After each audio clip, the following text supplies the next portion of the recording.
যিনি খেলোয়াড় থেকে খেলার শীর্ষ প্রশাসক হলেন, বাংলাদেশের নতুন ক্রীড়া প্রতিমন্ত্রী। বিকেলের প্রতিমন্ত্রী হিসেবে শপথ নিয়েছেন সাবেক অধিনায়ক। আনুষ্ঠানিকভাবে দপ্তর বন্টনের গেজেট প্রকাশ না পেলেও বিএনপি চেয়ারম্যানের স্বাক্ষরিত চিঠি অনুযায়ী ক্রীড়া প্রতিমন্ত্রীর দায়িত্ব পাওয়া নিশ্চিত আমিনুল হকের। ফুটবল মাঠ থেকে রাজনীতির ময়দান, আবারও চিরচেনা ক্রীড়াঙ্গনে ফিরছেন আমিনুল হক, বাংলাদেশের নতুন ক্রীড়া প্রতিমন্ত্রী। নতুন দায়িত্ব শুধু ফুটবলের নয়, পুরো দেশের সব খেলার অভিভাবক হয়ে।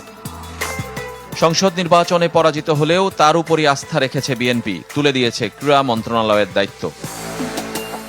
আমিনুলের বেড়ে ওঠা রাজধানীর মিরপুরে, ফুটবলের হাতেখড়ি পায়োনিয়ার লিগ থেকে।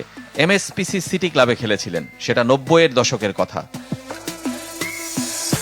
ঢাকা লিগে যাত্রা শুরু হয়েছিল মোহামেডান জার্সিতে, তবে আবাহনী, ফরাশগঞ্জ আর মুক্তিযোদ্ধাতেও খেলেছেন।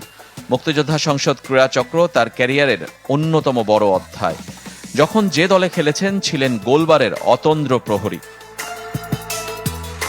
জাতীয় দলে অভিষেক ১৯৯৮ সালে কাতারের বিপক্ষে। টানা খেলে গেছেন ২০১১ সাল পর্যন্ত। বাংলাদেশের সর্বকালের সেরা গোলরক্ষকের তালিকায় প্রথম সারিতে থাকবে আমিনুলের নাম। বাংলাদেশের ফুটবলের সেরা সাফল্য ২০০৩ সাফ চ্যাম্পিয়নশিপ জয়, যে দলের নায়ক আমিনুল হক। ২০১০ এসএ গেমসে স্বর্ণজয়ী দলেরও সদস্য ছিলেন তিনি। মাঠের মানুষ থেকে গণমানুষের প্রতিনিধি হতে চেয়েছিলেন। ২০১৩ থেকে বিএনপির রাজনীতিতে যোগ দিয়ে আন্দোলন, প্রতিবাদে ছিলেন সম্মুখ সারির যোদ্ধা।